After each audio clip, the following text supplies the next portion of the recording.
I cooked a green chicken curry on the basis that most of the ingredients, the herbs and spices you can get around the garden here.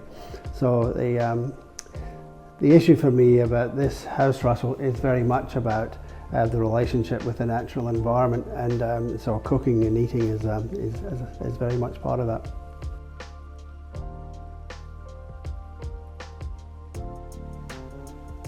This project had been in my head for a long time, and I'd owned the land for 10 years previously, and we had laid a house site that ran north-south, and we had planted trees in anticipation of building the house in its location. So I guess when we saw the frames for the first time, it all started to become real and very exciting. The main purchase has been artwork. So this house is very much about the relationship with country, and so for that reason it was appropriate to think about Aboriginal art.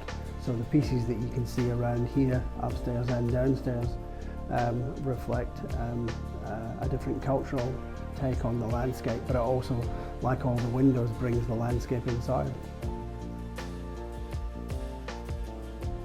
I think what everybody loves about this house is its relationship to the external environment. It's a country house, and so its relationship was very important from the start. So I think you and John and others gave a lot of attention to how it could sit gently on the landscape, and I think that's worked out brilliantly. And the neighbours especially comment on that, on how graceful it sits. The amount of light and windows that it can have because of the north-south orientation means that you get very different views and very different light at different times of the day. So early in the morning, spectacular eastern light, and at the end of the day, amazing western sunsets. But of course you also see the seasonality of the landscape changing. So the splashback over the kitchen sink is remarked on by everybody. That's a truly amazing way to watch a day go by.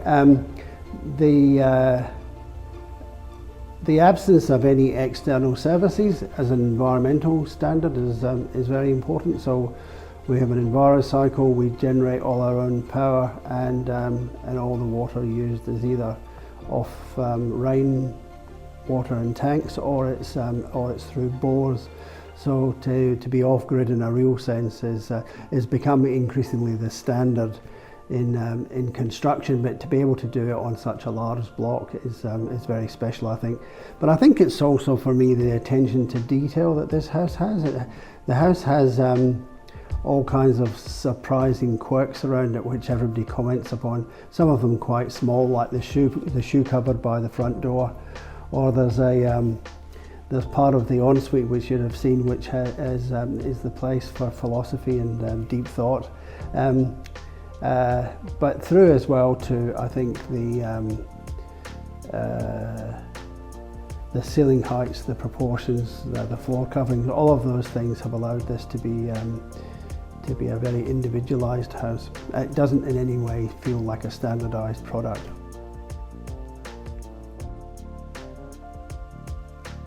I was hugely motivated by both the quality and the flexibility of river gum to adapt to the individual needs of the project. This is fundamentally a country house, and it's about the association with not only the house but the people who occupy it and the natural environment. What I have been so impressed by in river gum is the customer service and the attention to the sometimes whimsical behaviours that people express in relation to the house, and the willingness of staff to adapt a standard product into something that's truly unique and individual. I think that's a hallmark of the river gum experience.